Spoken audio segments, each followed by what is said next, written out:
Hi guys, good morning. Time check 9:35. Naiiyak ako. Naghihiwa kasi ako ng onion para sa gagawa ko ng spaghetti bolognese.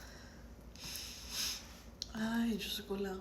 Siya nga pala, maagang dumating yung mag-aayos ng car ko. Wala naman daw kailangan i-repair sa car. Ano lang.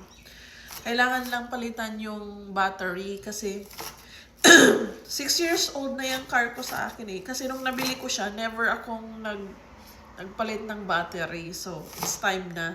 Ang galing. Ang galing naman ng battery ko. Yeah, it took 6 years bago mapalitan. So, today, yes, nakagastos ako ng almost 20,000 pesos para lang sa battery ng sasakyan ko. But that's alright. At least, hindi major repair. So far, wala akong naging problema sa car ko. Ang problema ko lang talaga is, kasi dito kailangan i-maintain yung car mo, lalo na pag nabili mo siya ng bago, kailangan mo siyang ma-maintain para hindi ka magka-problema. Never ako nagka-problema sa car ko since I bought it from Mitsubishi. Maganda talaga yung makina niya rin dahil diesel siya, hindi siya yung unleaded. Yeah, so ang sabi nila matagal masira ang engine pag diesel. Yes, but it's due for service na rin. Ang sabi ko, wag na muna ngayon kasi kabayad ko lang ng battery. Ayokong isabay. Next time ulit. But next time, pag ko siya, car service, it will cost me around oh my God.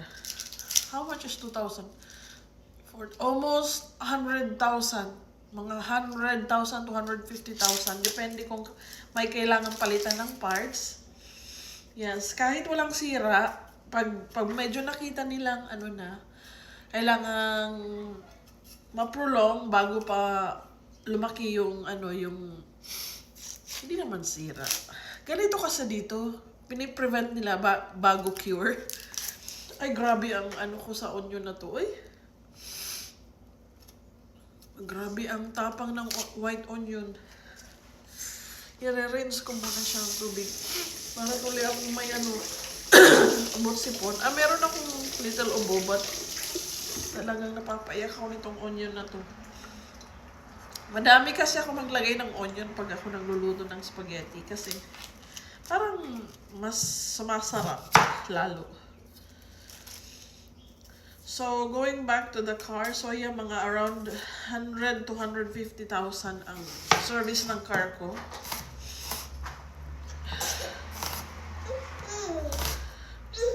Grabe, ang mahal, no? Mahal talaga dito sa Australia. Yes, okay ang sahod, but then the cost of living, everything, sobrang mahal. Yes, Baba? You want more orange? Binigyan ko kasi siya ng orange. You want another one? I'll slice you one. Don't cry, Mommy's cooking. Here. That. Thank you. And wala na naman dito ang asawa ko kasi umalis siya papuntang Sydney dahil sa work. I think na-mention ko ito sa aking previous vlog na every other week nasa Sydney siya.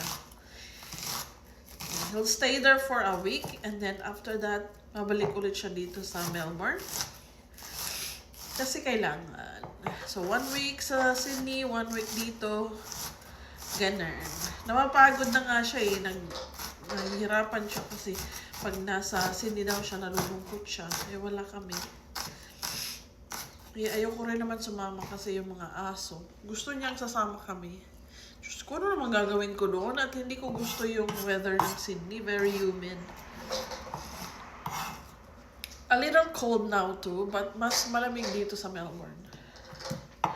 During winter, yes. And, siya nga pala, Melbourne ay this time talagang claim na ng Melbourne na world's best city na naman ang Melbourne, Australia. Yes. Binasa ko kung bakit nanalo na naman ang Melbourne. It's because multicultural kasi dito, and then yung coffee culture is very strong here. We have the best, I think we have the best coffee in the world. Apart from that, marami kang pwede puntahan, sightseeing, may it be nature, beach, wineries, ang dami. And the city during at night, very alive. Yes. I love Melbourne. I've been to many countries. Yes, but I chose to live in Melbourne. If you didn't know, I live in Germany before, in Frankfurt and Berlin. And nag-migrate kami from Germany to New Zealand, and New Zealand, pupunta dito. Nagustuhan ko talaga ang Australia.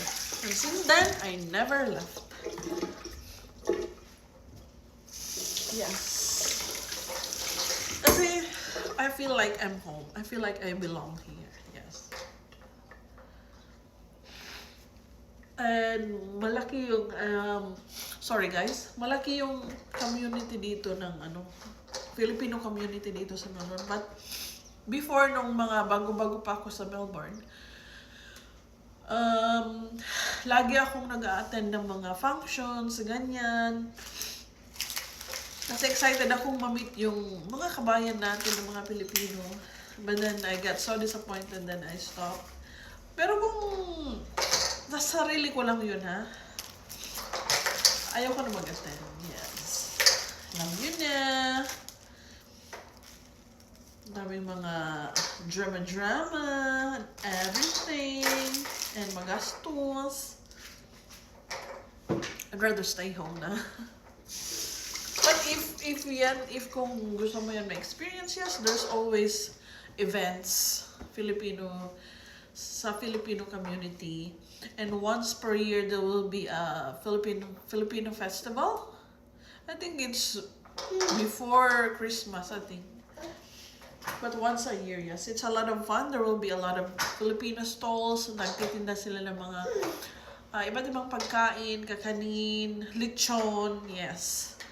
You name it. And then, I think, malala ko once nag-attend ako, may mga artista rin na pupunta, and then mayroon silang mini concerts. Ganun. Yes. So, it's so fun and lively here, really. Depende sa iyo, sa taste mo. Kung what kind of lifestyle that you have or you're looking for. But for me, Melbourne is a whole package. Yes. And andito na halos lahat. Hindi ka ma-homesick dahil pag food yung hanapin mo, marami ditong Filipino shops. Makakain mo kung anong gusto mo. It's easy. It's very accessible na. And it's not far from the Philippines. So, 8-hour flight lang papunta sa Pinas. Yes. It's close to New Zealand. Kung gusto mo mag-travel sa New Zealand, it's also very near. To Indonesia as well. It's not that far. I think less than 8 hours, if I'm not mistaken. Yes. Anyways, wala kaming masyadong ganap. But maybe I'll go for a walk later ng anak ko. Yes. Makaano naman tayo ng fresh air. Anyway, you guys. Hanggang dito lang muna. What if I tell you, my next vlog, siguro mga bukas, I'll try to make vlog every day, but otherwise it will be every other day, or kung talagang tinatamad ako, twice per week. Depende kung sinisipag ako. Anyway, thank you sa mga nag-subscribe sa akin. I now have 22 subscribers. It's not much, but it makes me happy. Thank you. Have a good day. Bye!